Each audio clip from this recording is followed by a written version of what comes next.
어제 제가 남편들에게 좀 부담 주는 얘기를 했는데 어제 강의 제목이 어떻게 나갔냐 하면 이런 남편 저런 남편 1번 나갔어요. 자, 이 시간은 그러니까 2번이 나가야 되겠죠. 오늘은 또 어떤 남편을 곤욕스럽게 할 건지 걱정 안 하셔도 됩니다. 성경에 기록된 내용은 예수님과 우리와 연결되지 않은 내용이 하나도 없습니다. 다 예수님과 우리의 관계를 얘기하는 것이에요. 그래서 특별히 부부관계에는 예수님의 놀라운 구속의 복음이 들어있는 것이에요. 그래서 오늘 그 2번에서 또 우리는 예수님과 우리의 관계가 이 땅에 살고 있는 부부 관계로 이해되는 것이라는 것. 이걸 좀 공부를 하면서 우리가 관심을 두고 생각해야 될 부분은 이 땅에서 만난 인간 부부보다 영원한 남편이요 아내의 관계를 맺기 위해서 예수님이 우리에게 장가들기 위해서 이 땅에 오신 그 남편을 우리가 좀 생각해 봐야 될 것 같습니다. 그렇죠? 어저께 이 얘기를 했더니 여자분들이 되게 좋아하대요. 와, 오늘 이 강의는 내 남편이 들어야 되는데 다 자기 남편이 들어야 된다고 그래. 그래서 제가 어제 어느 분에게 그랬어요. 오늘 얘기한 그 남편 참 좋은 남편이죠. 그런 남편이 있으면 또 시집가고 싶지 않나요? 그렇다 그래요. 근데 그런 남편 있으니까 내가 중매해 줄게. 오늘 중매해 드리겠습니다. 참 좋은 남편. 제가 예수님 사랑을 십자가를 통해서 처음 경험한 경험의 얘기가 있지만 더 깊이 예수님을 알아가면서 그분을 진짜 사랑하게 되고 그분의 말씀이라면 꼼짝없이 순종하고 싶은 남편들아 아내 사랑하기를 자기 몸처럼 하고 아내들은 남편에게 복종할지라. 어제 우리는 아내 길들이는 그 힘이 권위가 어디에 있었는지 알았잖아요. 그렇죠? 아내 길들이기. 예수님은 나의 남편으로 오셔서 아내인 우리를 하늘 백성으로 길들여서 하늘에 적합한 사람으로 만들어 주시려고 오신 것입니다. 그렇죠? 자, 그런데 창세기 2장 23절에 보면 하나님께서 아담을 창조하시고 아담이 잠깐 자는 동안에 갈빗대를 취해서 여자를 만들었다 그랬죠. 그래서 아담이 한숨 자고 일어나니까 너무나 예쁘고 사랑스러운 여자가 자기 곁에 있는 것이에요. 그래서 그 여인을 보고 아담이 뭐라고 그랬습니까? 23절에 네. 이는 내 살 중에 살이요 내 뼈 중에 뼈라. 그러므로 누구라 한다? 여자라 한다. 자, 여자는 남자의 뼈 중에 뼈요 살 중에 살이라. 이 아담과 하와의 관계도 예수님과 우리의 관계를 얘기하고 있는 거 아닙니까? 그렇죠? 예수님과 우리와 관계없는 얘기는 성경에 쓰여 있지 않아요. 그러니까 성경 전체가 구속의 경륜을 설명하고 있는 것이고 우리가 예수를 믿음으로 말미암아 그분과 하나 되는 얘기. 제가 태국에서 세미나를 할 때에 거기에 태국의 선교사로 온 사람들이 많이 참석한 집회가 있었어요. 그런데 그 중에 한 지도자가 제 말을 영어로 받아서 태국어로 통역을 해서 이 삼중 통역을 하면서 강의를 한 적이 있습니다. 그런데 이 세미나를 마치고 이제 내일이면 하루 쉬고 그 다음날 이제 다른 장소로 옮겨야 되는데 선교사들이 대거 찾아왔어요. 그래 좀 상담이 있어서 왔다고 미리 이제 예약은 했지요. 좋다고 오라고 했더니 청년들이 많이 왔어요. 근데 한 가지 질문이 있다 그래요. 어떻게 예수님을 사랑하게 됐습니까? 그게 질문이에요. 참 중요한 질문이죠. 인간 저에게 묻고 싶은 게 있었던 게 아니고 제가 전하는 그 예수님, 그분을 어떻게 사랑하게 됐습니까? 그 질문에 대해서는 제가 참 답할 말이 많아요. 너무 많아요. 그런데 한마디로 요약을 해서 창세기 2장 23절. 단순하게 여기는 아담이 자기 아내에게 했는 말이지만 하나님께서 이 땅에 아담을 창조하시고 다른 생명을 줘서 여자를 창조하지 아니하시고 아담에게 주신 그 생명을 나누어 여자가 되게 하신 그 창조물 속에는요. 그 창조의 본질 속에는요. 예수님과 우리 사이에 이루어질 영원한 구속의 비밀이 들어있는 것이에요. 그래서 예수님은 이 지구를 창조하실 때 이미 우리의 영원한 남편이 되기로 작정하시고 계획하시고 창조가 이루어진 것이에요. 그러니까 사람을 창조하시고 부부관계를 통해서 예수님과 우리의 관계가 앞으로 어떻게 회복될 것인가 이걸 다 써놓은 거 아닙니까? 거기서 제가 뭘 그렇게 감동을 받았냐면요. 하와는 남편의 생명을 받아서 이 여자는 내 살과 내 피와 같은 것이다. 그러니까 이 여자에게 흐르는 피는 내 피고 이 여자에게 붙어있는 살은 내 살하고 똑같다. 하나다. 여러분 지난번에 제가 음식 강의할 때 이런 얘기 한번 했어요. 물론 하이픈이 쓰신 글 중에 말씀드렸는데 우리가 고기를 먹으면 고기에게 있는 그 피가 내 피가 되고 고기의 살이 내 살을 이룬다는 겁니다. 하이픈이 그 얘기를 했어요. 그래서 우리가 육식을 자꾸 하게 되면 우리의 피와 우리의 체질이 짐승처럼 똑같아진다는 것이에요. 그러니까 우리의 정신도 어떻게 보면 짐승보다 더 타락하게 되는 짐승 이하로 내려가는 인간, 그 인간의 본성을 잃어버리는 존재가 된다는 것이거든요. 그런데 우리가 단순하게 고기를 먹을 때도 고기에 있는 피와 살과 그 성질이 우리 안에 들어와서 내 몸과 피를 이룬다. 그래서 짐승에게만 기생하고 존재할 수 있는 이런 바이러스나 이런 기생충들이 고기를 통해서 우리 몸이 고기의 체질하고 같아지기 때문에 우리 몸에도 짐승에게 기생하는 이런 바이러스나 병들이 우리 몸에서도 기생하고 산다. 그래서 마지막 때가 되면 짐승에게 있는 병들이 사람에게 옮겨져서 사람도 짐승이 앓고 있는 병들을 앓게 된다. 그거 다 기록되어 있어요. 요즘에 사람들이 집안에서 고양이, 강아지 키우는 것도 대단히 위험하다 그랬죠.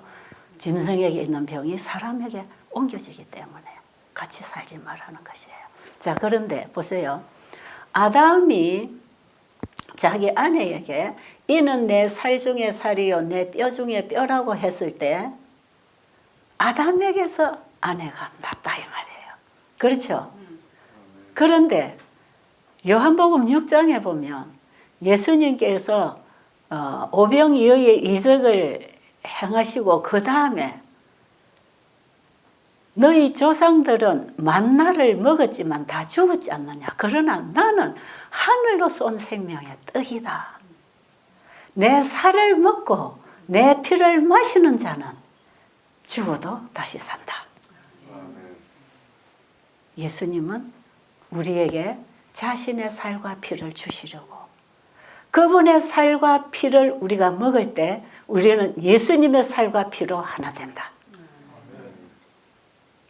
이게요 성령의 구속의 경륜의 큰 그림입니다. 이게 본질입니다. 그래서 제가 시대소망 읽고 제가 큰 구속의 사랑을 깨달은 것이요. 시대소망 1장이 성경 전체를 포괄할 뿐 아니라 시대소망 전체를 포괄해요. 그리고 시대소망 87장 마지막 장이 그 결과를 이루어냅니다. 내 아버지 너희 아버지께로 간다. 가서 예수님이 이제 우리에 대한 보증을 아버지 앞에 받습니다. 그게 뭐냐면요. 하나 되는 것입니다. 하나 되는 것. 그래서 시대소망 1장에 임마누엘 하나님이 우리와 함께 계시다. 그러니까 예수님이 2000년 전에는 인간으로 오셔서 우리 중에 계셨지만 지금 그분이 부활하시고 하늘로 승천하신 그분은 믿는 자 속에 계십니다. 그렇습니까? 그분을 믿음으로 받아들이는 자 속에 계셔서 나와 함께 먹고 마시고 살겠다는 거 아닙니까? 예수님을 먹는다는 것은 그분의 말씀을 읽고 새겨서 마음으로 받아들이는 것. 밥을 먹으면 분명히 밥이 주는 영양소가 나에게 힘을 주고 생기를 주고 회복을 주듯이 우리의 영원한 생명의 밥이 되신 예수님을 씹어 먹으면 예수님의 살과 피를 먹으면 그분의 말씀을 받아서 씹어 먹으면 그 말씀이 내 영혼의 살과 피와 양식이 되는 것이라. 아멘. 이런 관계를 아담과 하와를 창조하실 때 벌써 이 결혼 제도 속에 주셨다는 것이에요. 자, 그러니까 예수님의 사랑이 나를 송두리째 그분께 굴복시킨다. 맞나요? 예수님의 사랑이 뭔지를 알게 되면 굴복됩니다. 여자는 남편의 사랑을 받아 먹을 때에 남편에게 온전히 굴복돼요.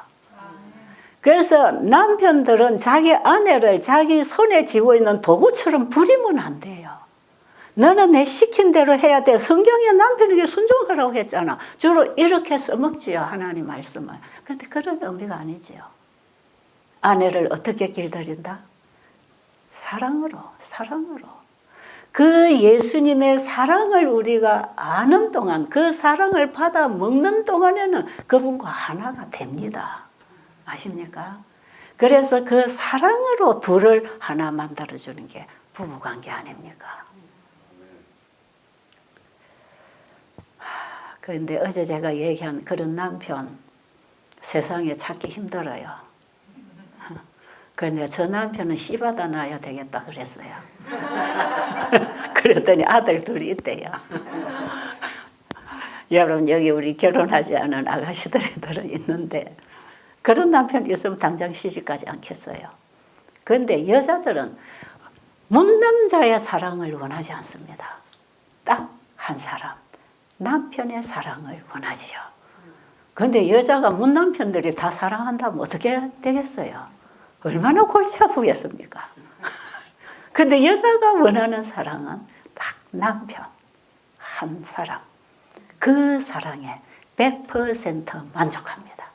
그러니까 남편의 사랑을 먹고 사는 아내는 아무리 자기에게 친절하게 다가오는 남자라 할지라도 보이지 않습니다. 남편만 보입니다. 이게 아내를 자기 소유로 하나로 가질 수 있는, 두 몸을 한 몸으로 가질 수 있는, 하나 되게 하는 원리다 이 말이에요. 진짜 우리가 예수님을 사랑하게 되면 이 땅의 것 안 보입니다. 안 보여요. 뭐가 보일 게 있습니까?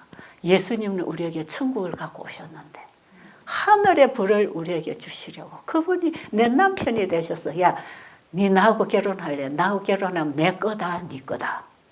맞나요? 그래서요, 별 볼 일 없이 살던 아가씨가 어쩌다가 남자 잘 만나서 남자가 능력이 있어서 대통령이 되면 영부인 자리에 앉는 것이에요. 그리고 아무리 잘 배우고 교육을 잘 받은 교수도 연애하다가 눈이 멀어가지고 잘못 결혼했더니 이 맨날 도둑질이나 해서 갖다 준단 말이에요. 그러면 누구 각시되지요? 도둑놈 각시되는 거라. 여자의 운명은 어떤 남편 만나느냐에 따라 바뀌는 거예요. 야, 이게 우리 이 지구에 살고 있는 우리의 운명이라. 이 성경은 남자 여자 할 것 없이 예수님과 우리의 관계를 얘기하고 있는 것이거든요. 자, 그래서 제가 어제 어떤 분이 와서 어제 그 소리 듣고 좋아하길래 그랬어요. 또 한 분은. 그런 남편에게 시집가면 좋겠지요. 그랬더니 좋대. 그게 침례받는 거다 그랬어요. 맞나요? 그게 침례받는 거. 그분을 진짜 사랑하게 되면 결혼해야 되잖아요. 그 사랑하지 않는 사람하고 어떻게 결혼할 겁니까? 그러니까 그 예수님의 사랑을 알고 그분을 진짜 사랑하고 그 사랑에 빠지면 결혼식을 해야 돼. 그래야 공식적으로 부부라는 걸 공표를 하고 살아야 되잖아요. 맨날 연애하면서 숨어서 동거생활하면 안 되잖아. 그러니까 떳떳하게 우리는 둘 결혼합니다. 우리는 너무 사랑하기 때문에 결혼합니다. 그래서 가족들, 친지들 모아놓고 축복받으면서 축하객들 만나서 그 앞에서 두 부부가 딴딴딴 결혼식 하는 것처럼 예수님의 사랑을 알았다면 예수님과 결혼하는 것이 침례받는 예식이니까 침례까지 받아서 사탄 앞에 이제 나는 예수님 안에다 빠이빠이 해라 그랬어요. 그럼 되겠습니까? 그런 게 침례예요. 제가 또 한 사람 얘기해 드릴게요. 또 좀 슬픈 얘기예요. 이 성경을 이해할 수 있는 예화들은요, 우리의 삶 속에서 다 일어납니다. 그냥 이게 지어낸 얘기가 아니고 실제로 되어지고 된 얘기들이 전부 예수님과 우리 관계를 얘기하고 있다는 거예요. 하나님과 관계되지 않고 창조된 물질이 있나요? 아무것도 없거든요. 어떤 여인이 30대 후반의 여인이에요. 머리가 다 빠져버리고 모자를 쓰고 몸은 아주 초췌해가지고 기침을 계속하면서 자기 남편, 시어머니, 시누들, 그 아이들 둘, 꼬맹이들 둘 봉고차에 한 차 타고 배달에 와서 저하고 상담을 하는데 사무실에 거덕히 가족들이 앉았어요. 그러면서 그 시어머니가 이 세상에 우리 며느리처럼 착한 며느리는 없는데 왜 이런 몹쓸 병이 들었을까요? 제발 좀 고쳐주세요. 고쳐주세요. 저의 손을 꼭 잡고 우리 며느리 좀 살려달라고. 제가 어디 살릴 수 있는 사람인가요? 어쨌든 그래가지고 며느리 혼자 놓고 다 가족이 갔어요. 이제 일요일마다 자기 남편이 방문을 옵니다. 그런데 이 사람이 한 2달인가 있었는데 처음에 와서 막 기침하던 기침이 멈춰요. 그리고 얼굴색이 점점점 밝아지고 사람이 생기를 얻고 자꾸 힘이 나더니 제법 살도 붙었어요. 그러니까 그 남편이 일요일마다 와서 보고 얼마나 좋아했겠어요. 근데 이제 집에 갈 때가 됐어요. 이제 몸이 좋아지니까 집에서 이제 데리러 올 것입니다. 이제 곧 갈 때가 지금 얼마 남았는데 한 번은 저하고 잔디밭에서 정원에서 잔디밭에 풀을 뽑으면서 다들 환자들이 나서 노장 시간에 풀 뽑고 있는데 이 사람 제 옆에 와서 딱 앉아요. 그러더니 원장님 전 집에 가기 싫어요. 그러면서 막 울어요. 그래서 왜요? 그래 나는 이대로 집에 가면 죽어요. 그럼 더 있으세요. 그랬더니 근데 집에서 오라 합니다. 그리고 남편이 다다음 주에는 이제 나를 데리고 갈 거랍니다. 그러면서 쭉 자기 인생 얘기를 해요. 이 아가씨가 결혼하기 전에 장로교회를 다녔어요. 근데 시집을 가면서 신앙도 버렸어요. 시집을 가서 처음 어르신들 앞에 딱 앉았는데 자기 집안의 내용을 가문에 우리 가문은 이런 가문이고 이렇다. 새 아기가 들어와서 우리 집에 와서 잘 이 대를 이어서 살아주기를 바란다. 이런 얘기를 했대요. 그러니까 이 착한 며느리가 듣고 보니까 아, 내가 이 집에 와서 잘못하면 이 집의 가문의 수치를 주겠구나. 내가 잘해야지. 그런 생각을 했답니다. 그리고 이제 그 집안에서 사는데 그 집안의 모든 살림은 그 시어머니가 들고 산다요. 그 시아버지도 별로 힘 못 써요. 그런데 시골에서 상당히 농사가 많은 집인데 단감을 키우는 재배를 해서 수입을 상당히 보고 뭐 이런 농사 저런 농사도 짓는데 상당히 대농가 집안의 시골에 이사를 왔는데 이 아들이 외동 아들이에요. 종갓집에 맏며느리가 아니라 이 사람은 외동 며느리로 들어온 거예요. 그런데 남편은 이제 공직에서 직장 생활을 하고 있어서 결혼을 했는데 와서 결혼을 하고 하루 이틀, 한 달, 두 달, 1년, 2년 살아가는데 남편 월급이 얼마인지를 몰라. 남편은 월급을 받으면 고스란히 자기 어머니에게 갖다 드리고 어머니는 그 돈을 받아가지고 자기가 살림 사는데 어떻게 쓰든지 쓰고 그 다음에 아들이 직장을 갔다 오면 바로 어머니, 아버지 일하는 데서 일하다가 하루 종일 일어난 얘기들은 어머니하고 앉아서 얘기하고 자기 아내는 잘 때 잠깐 와서 자고 나가고 그러는 동안에 남자애가 둘이가 태어났어요. 근데 애가 태어났는데 이 며느리가 시어머니에게 용돈을 받아 쓰는 겁니다. 남편은 자기 어머니에게 다 갖다 바치고 어머니가 다 용돈 아들도 주고 며느리도 주는데 이 며느리가 애를 낳고 키우다 보니까 참 돈이 필요했어요. 그 애가 원하는 걸 뭐 좀 사주고 싶은데 애 입는 옷까지도 시어머니가 사다 주는 거예요. 자기는 시장에도 갈 필요도 없고 반찬이고 뭐고 집안에 거 전부 사다 주면 이 며느리는 시어머니 오늘 이거 할 거다 내일 저거 할 거다 일 만들어주면 따라다니면서 일만 하는 거예요. 그 오늘은 일꾼이 10명이 오는데 이렇게 밥을 해야 된다. 또 내일은 또 뭐를 한다. 이러니까 이 여인의 일과는 시어머니 입에 달려있는 겁니다. 그 졸졸졸졸 따라서 살아오면서 이 여인이 1, 2년 살다가 계속 나는 이 집에 누구지? 나는 여기 왜 왔지? 내가 지금 뭐 하는 거야?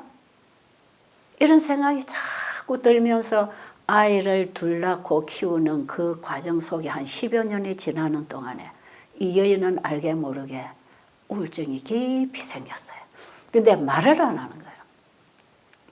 말을 하면 자기가 나쁜 며느리 되니까 착한 며느리 되고 싶었어. 그래가지고 그 시어머니가 사다 주는 고기로 항상 반찬을 하고 또 반찬거리 사면 그걸로 다 해서 일만 하는 거야. 돈은 자기 손에 만져본 적이 없어. 그 남편은 자기 월급이 얼마라고 소리도 안 해. 그냥 너는 여기서 어머니 시킨 대로 일하고 애기 낳아주고 애기 키우면 된다. 이게 남편의 생각이라. 그래가지고 여러분 요즘에 이런 여자 시집가서 살겠어요? 벌써 튀쳐나오죠. 그런데 이 여자는 너무 착해가지고 도망갈 생각도 못해. 이혼할 생각도 못하고 그것도 싫은 표현도 못하고 어쨌든 착한 며느리 돼야 되니까 이 가문에 내가 수치를 주면 안 되니까 잘해야 된다. 남편에게도 바가지 끌으면 안 되니까 잘해야 된다. 이런 지나치게 착한 이 며느리가 이 모든 스트레스를 속으로 다 받아가지고 속이 굶어서 폐암이 왔던 것이에요. 그래가지고 자꾸 숨이 차고 불편해서 병원에 가서 검사를 하니까 이미 폐암 말기예요. 그러니까 항암제를 다 맞아가지고 사람을 반은 다 죽여놨어요. 그래도 안 되니까 이제 데리고 온 것이거든요. 그런 얘기를 자기 살아온 얘기를 쭉 하면서 나는 집에 가면 왜 죽느냐. 우리 시어머니가 매일 사다 주는 반찬은 돼지고기, 그 다음에 조개 종류, 생선 종류, 그리고 그 고추장 된장 이런 걸로 반찬을 해서 먹는데 내가 여기 와서 한 2달 동안을 이렇게 먹고 이렇게 내가 자유하게 옛날에 내가 결혼하기 전에 가졌던 그 신앙을 회복하고 내가 이렇게 행복한데 정말 나는 여기가 나에게는 천국이라고. 근데 우리 집에 가면 그 지옥이에요. 나는 더 살지 못해요. 분명히 나 집에 가면 죽어요. 집에 가면 또 시어머니가 사다 주는 돼지고기 먹고 그 음식 그 반찬 해주고 그 같이 먹고 또 종처럼 따라 일하면 그 생활에서 병든 이 몸이 여전히 재발될 거 아닌가. 그 자기는 가기 싫다고 막 우는 거예요. 저는 제 딸 같으면 딱 데리고 와버리겠어요.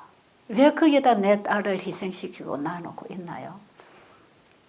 그런데 이제 그 얘기를 한 그 다음 날 일요일 날 자기 남편이 왔어요. 이제 다음 일요일 날 오면 아내를 데리고 갈 거예요. 그래서 남편이 왔길래 제가 남편을 붙들고 우리 선생님은 아내가 왜 이런 병이 들었는지 아십니까? 모르십니까? 모르는데요. 제 아내는 참 착합니다. 누가 뭐래도 말 안 하고 아직까지 남편에게 바가지 한 번 끌은 적도 없고 시어머니에게 대꾸 한 번 한 적도 없고 너무 착한데 왜 저렇게 병이 들었는지 모르겠어요. 제 아내는 나쁜 짓을 하는 사람이 아닌데 그래요. 그래서 제가 그 얘기를 쭉 다 해줬어요. 이렇게 하면 안 된다고.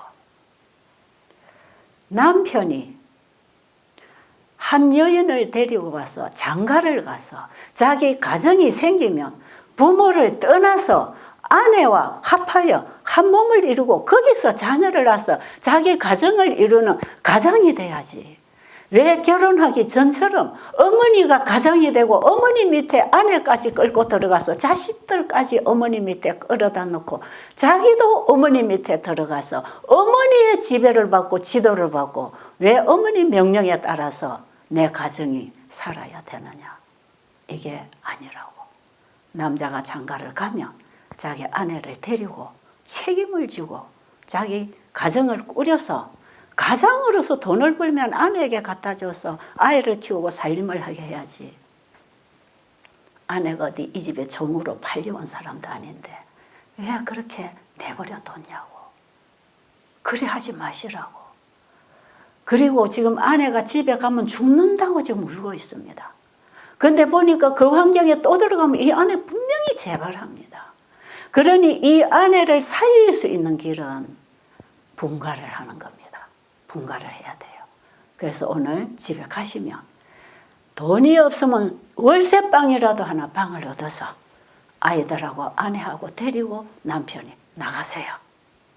내 아내가 지금 어머니 아버지에 가서 지금 이 식사도 이렇게 해야 되고 저렇게 해야 되고 이런 얘기를 하면서 아내를 데리고 분가를 하겠다 얘기를 하고 그렇게 하시라고.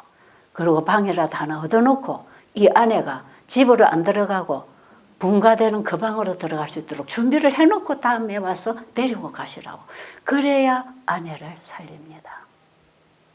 그랬더니 그거는 좀 어려운데요. 그래요. 그래서 왜요? 자기 아내를 살리는 길이라는데 뭐가 어렵습니까?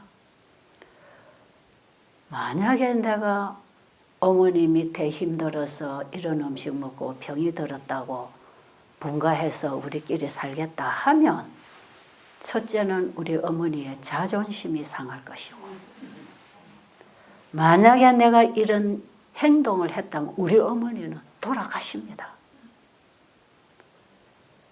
그런데 우리 어머니 자식인데 내가 어머니를 돌아가시게 하고 내 가족을 챙기겠다고 나갈 수는 없지 않습니까? 그래서 제가 어머니는 영원히 어머니지만 이 아내는 잃어버리면 영원히 끝나는 것이에요.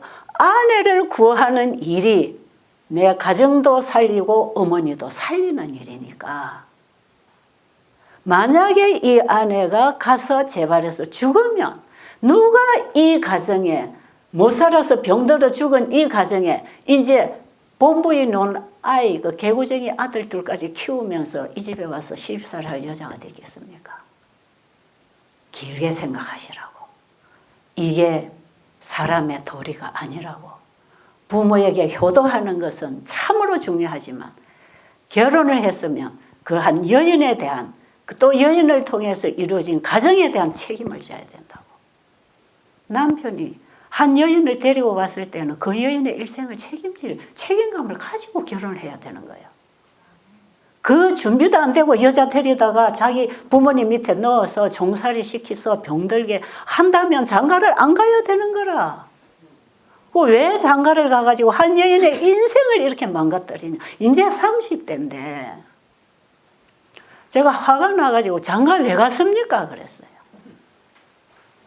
그 제 속으로 욕을 했어요. 이 멍충이 같은 남자. 무슨 이런 남자가 다 있어. 그런 생각이 다 드는 거예요. 그래서 제가 갈 때까지도 뒷꼭지에 대고 여인을 분가시킬 준비되면 데리고 가세요. 아내를 분가시킬 준비되면 데리고 가세요. 알았습니다 하고 가대요. 근데 그 다음 일요일 날 데리러 왔어요. 분갈 준비하고 왔습니까? 아니에요. 그럼 집으로 들어갑니까? 예, 그래야지요. 거기가 우리 집이니까. 이 남자는 장가를 갔는지 안 갔는지 그것도 아직 모르는 모양이라. 거기가 자기 집이래. 그래 여인이 울고 따라갔잖아요. 내가 그 여인을 보내놓고 나도 울었어요. 나 같으면 진짜 안 보내겠어요. 내 자식 같으면 절대로 안 보내지요. 내가 네 먹여 살릴게. 여기 살아라. 그리고 애들도 원하면 데려가 오너라. 내가 그 죽음의 지옥 같은 그 가정을 너를 어떻게 보내겠느냐. 제가 그렇게 보내놓고 참 마음이 아파서 지금도 그 여인의 얼굴이 생생해요. 남편은 참 멀쩡하게 잘생겼어요. 그리고 제가 이제 보내놓고 한 1년쯤 후에 이분들이 순천에서 왔거든요. 1년쯤 후에 순천중앙교회에서 이제 건강 세미나를 일주일 동안 했습니다. 그때 제가 가가지고 이 순천 쪽에서 온 사람 중에 이런 사람이 한 사람 왔더라고. 제가 그 얘기를 하면서 이 여인 얘기를 그 자리에서 했어요. 그랬더니 맨 앞에 집사님이 한 분이 앉아가지고 그때 그 사람을 우리가 데려다가 베델에 데리고 간 거라고. 그 사람 사정이 너무 딱해서 베델에다가 소개를 해서 데리고 간 거라고. 그 집사님이 그 있어요. 그래서 제가 그럼 그분이 어찌 됐습니까? 그랬더니 와서 2달 만에 죽었대요. 이 몸이 좋아지다가 고기 먹으면 적방으로 나빠집니다. 그 집 와서 또 먹으니 어떻게 되겠어요? 그런데 그 뒤에 말이 더 놀라워. 2달 전에 처녀한테 장가 갔습니다. 그래 맞아 또 죽었다. 그래서 제가 그랬어요. 그거 또 죽었다. 한 여인 또 죽인다. 에베소 읽어보세요. 이러므로 사람이 부모를 떠나 그 아내와 합하여 그 둘이 한 육체가 되고. 자, 이 결혼 제도에 있어서 자, 남편은 아내 사랑하고 아내는 여자에게 복종하고 에베소 5장 25절부터 나오잖아요. 그리고 31절에 보면 이러므로 남자는 부모를 떠나 그 아내와 합하여 한 몸을 이룰지라. 여러분 아들 장가 보내놓고 내 아들이라고 이제 계산하고 살지 마세요. 장가간 아들은 이제는 내 아들이긴 하지만 내가 돌보고 내가 간섭해야 할 내 수하에 있는 게 아니에요. 그 남자는 결혼을 하면 이제 부모의 설화를 떠나서 아내와 합하여 한 가정을 이루고 남편은 가정의 머리가 되고 아내와 가족을 돌볼 수 있는 가장이 되어서 한 가정을 이루어야 돼요. 그 32절 한번 읽어보세요. 이 비밀이 크도다. 자, 이 비밀이 크도다. 내가 그리스도와 교회에 대하여 말하노라. 내가 지금 이런 얘기하는 것은 교회와 그리스도에 대하여 말하는 것이라. 지금 바울이 에베소 교회에 보내는 편지 중에 쓴 글인데요. 지금 이 부부관계는 교회와 예수님과의 관계를 얘기하는 것이랍니다. 확실하지요? 그러니까 예수님은 부모를 떠나 우리에게 장가들어서 우리와 한 몸을 이루어서 영원한 한 몸 되는 아내로 맞이해서 살기 위하여 하늘 궁전을 떠나 아버지를 떠나 이 땅에 오신 내가 믿음으로 만나야 할 나의 영원한 남편입니다. 아멘. 여러분, 이 남편을 가지십시오. 아멘. 저는 이 남편 가졌습니다. 그렇기 때문에 지금 이 땅에서 좀 힘든 것, 왜 이걸 이기느냐? 그분의 사랑이 나에게 힘을 주니까 이 땅의 고통도 괴로움도 힘든 일도 힘들게 하지 않고 행복하게 감사하게 하는 것이에요. 제가 지금 눈이 이리 어두우니까 사람들이 얼마나 불편합니까? 불편하지요. 안 보이니까 불편하지요. 그러나 이 불편함 때문에 제가 우울하거나 좌절되거나 괴롭거나 제가 그런 사람 같아요? 왜 그럴까요? 이런 고통도 이길 수 있는 그 힘이 예수님의 사랑의 힘이라. 내가 너에게 장가들었잖아. 너는 내 아내잖아. 내 사랑 100%를 내가 너에게 준다.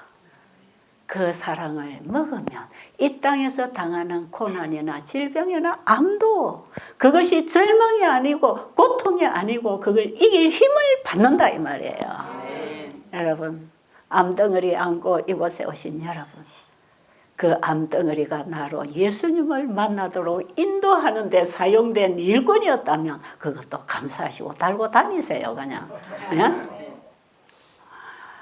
에휴. 어제 저 한 여인은 고등학생, 대학생 아들, 딸이 있어요. 남편 직장 같아요. 살고 싶은 거지 지금. 근데 지금 죽을까 걱정이라. 암덩어리가 너무 많이 있어. 그러죠. 지금 안 아프고 밥 먹고 잘 자고 말하고 생각하고 가족 사랑하고 지금 사는데 왜 내일 모레 1년 10년 후에 죽을 거 생각하냐고. 오늘 이렇게 사는 것이 내일 또 살고 모레 또 살고 한 달 후에 1년 후에 또 살면 10년 살 텐데 10년 살면 애들 다 장가 보내고 시집 보내고 이제는 나이 들어서 죽을 수도 있는 때가 오면 뭐가 그리 걱정이냐. 오늘 내가 살고 있는 이것이 내일도 이대로 지속되도록 이걸 지키라. 몸에 암이 있으면 있는 대로 그만 지금 가지고 살다가 오늘 지금 멀쩡하게 살고 있는 이걸 내일도 지속시키란 말이에요. 더 나쁘게 키우지 말고. 그럼 될까요? 그 암덩어리 몸에 좀 있으면 어때? 그만 가지고 살다가 그 다 안 나빠지도록 이제 하는 법을 알았잖아요. 치료가 되면 좋고 이러다가 10년 살다 보면 없어질 수도 있는 것이고 가만 그대로 동면 상태로 있다가 보면 힘 못 쓰는 거야 그냥. 그러다가 살다가 보면 내가 이 땅에 와서 결혼해서 자식 낳고 내가 해야 할 업무를 다 끝내고 이제 내 연수가 다해서 죽으면 감사한 일이지 주님 안에서. 그렇잖아요. 미리 막 끄집어 당겨가지고 10년 후에 올 일까지 지금 걱정을 해가지고 좌절하고 울고 그러지 말라고. 그랬더니 너무 좋아하대요. 아 진짜 그러네. 진짜 그러네. 오늘만 살자. 또 오늘이 내일로 이어지면 내일만 살자. 그게 자꾸 가면 1년 되고 10년 되고 20년 되고 30년 될 거 아니겠어요? 주님께서는 오늘 일은 오늘 걱정하고 내일 일은 내일 하라 그랬잖아요. 오늘 일만 걱정하면 되는데 왜 땡겨서 다 고민하고 걱정하고 스트레스 받고 그렇게 하지 마시라고. 아십니까? 내가 만약에 이렇게 살다가 암으로 죽은들 여러분 이 암이 나를 예수님 남편 만나도록 중매해 주는 일을 했다면 그것도 얼마나 감사합니까? 이미 썩어질 이 육신덩어리 우리가 영원한 남편 만나서 영원한 세계 가서 영원히 살 텐데 이것이 이 땅에 온 가장 기쁜 소식 아닙니까? 그 기쁜 복음을 받고 여러분들이 돌아가시면 어떤 일을 닥쳐도 이길 힘을 받습니다. 이 암정도 이길 힘을 받는다 이 말이에요. 예수님의 사랑으로는 그 에너지를 받으면 암도 못 견뎌요. 그러니까 그 예수님의 사랑을 놓치지 않도록 끊임없이 그분을 더 깊이 알아가는 경험 가운데서 말씀 속에서 사시기 바랍니다. 그분의 말씀을 계속 받아먹고 그 말씀에 따라 살아갈 때 암을 이기는 생명을 받는 것입니다. 진짜 이게 답이에요. 그러니까 우리는 예수님으로 인하여 행복자가 되어야 되는 거라.